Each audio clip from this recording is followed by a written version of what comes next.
Assalamualaikum warahmatullahi wabarakatuh. Salam sejahtera untuk kita semua. Perkenalkan, nama saya Nurul Fazila dengan NIM D1A121016, Program Studi Agribisnis Fakultas Pertanian Universitas Haluoleo. Pada video kali ini, saya akan mempresentasikan PPT yang telah saya buat dengan judul Dinamika dan Tantangan Pancasila sebagai Sistem Filsafat. 1. Dinamika Pancasila sebagai sistem filsafat. Pancasila sebagai sistem filsafat memiliki dinamika sebagai berikut. Pada era pemerintahan Presiden Soekarno, Pancasila sebagai sistem filsafat dikenal dengan istilah filosofische Grundslag. Gagasan tersebut merupakan perenungan filosofis Soekarno atas rencana berdirinya negara Indonesia merdeka. Ide tersebut dimaksudkan sebagai dasar kerohanian bagi penyelenggaraan kehidupan bernegara. Ide tersebut ternyata mendapat sambutan yang positif dari berbagai kalangan, terutama dalam sidang BPU PKI pertama, tepatnya pada 1 Juni 1945. Pada masa itu, Soekarno lebih menekankan bahwa Pancasila merupakan filsafat asli Indonesia yang diangkat dari akulturasi budaya bangsa Indonesia.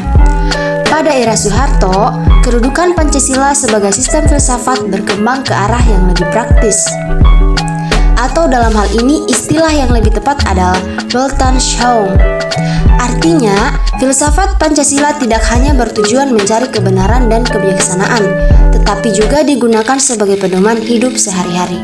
Atas dasar inilah, Soeharto mengembangkan sistem filsafat Pancasila menjadi penataan P4. Pada era reformasi, Pancasila sebagai sistem filsafat kurang terdengar resonansinya.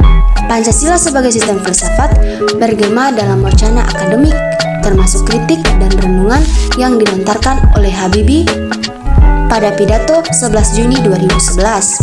Habibie menyatakan bahwa Pancasila seolah-olah tenggelam dalam pusaran sejarah masa lalu yang tidak lagi relevan untuk disertakan dalam dialektika reformasi.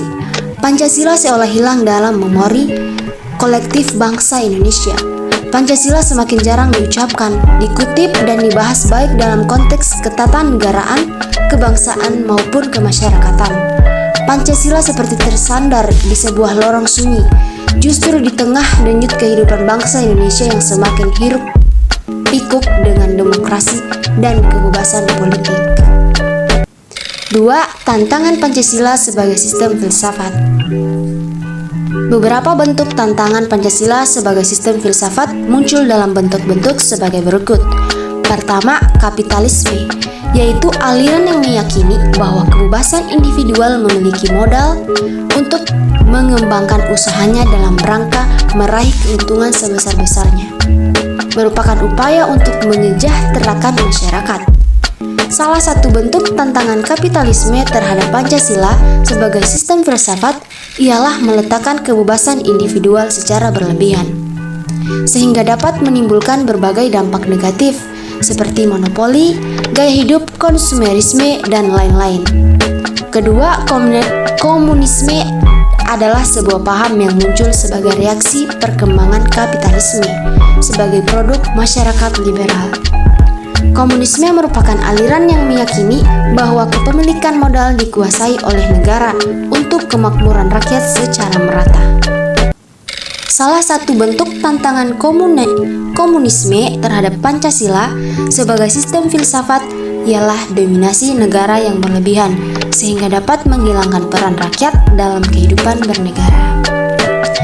Baik, itulah tadi presentasi saya. Sekian, terima kasih. Wassalamualaikum warahmatullahi wabarakatuh.